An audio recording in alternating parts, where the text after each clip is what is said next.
വസല്ലമ തങ്ങൾ പറഞ്ഞു, നിങ്ങൾ പാവപ്പെട്ടവനെ പരിചയപ്പെടണേ എന്ന് ആദരവായ പ്രവാചകൻ നബി മുഹമ്മദ് മുസ്തഫ നബി തങ്ങൾ പറയുന്നു, നീ പാവപ്പെട്ടവനെ പരിചയപ്പെട്. പണക്കാരനെ പരിചയപ്പെട്ടിട്ട് വല്ല കാര്യമുണ്ടോ? പാവപ്പെട്ടവനെ വേണം പരിചയപ്പെടാൻ. എന്തേ കാരണം?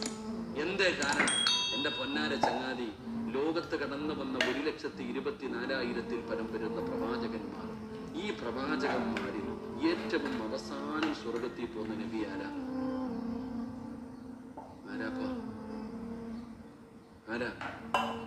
മഹാനായ സുലൈമാൻ നബി അലൈഹിസ്സലാം. ഏത് നബി?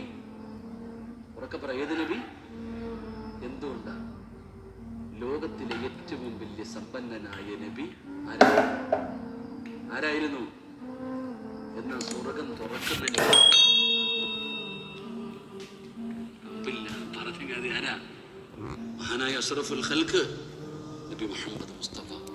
ആ പ്രവാചകൻ ഏറ്റവും പാവപ്പെട്ട പ്രവാചകനായിരുന്നു. ഏറ്റവും പാവപ്പെട്ട പ്രവാചകന് അല്ലാഹുമ്മ ഹീനി മിസ്കീന വഅമിത്നി മിസ്കീന. നബി തങ്ങള് ഒരു മാസം തന്റെ വീടിനകത്ത് തീ പുകഞ്ഞിട്ടില്ല. അത്രയ്ക്കും പാവപ്പെട്ടവനാ. ലോകത്തിലെ ഏറ്റവും വലിയ പാവപ്പെട്ടവന്റെ വിധങ്ങളായിരുന്നു. അപ്പൊ ഏറ്റവും റസൂൽ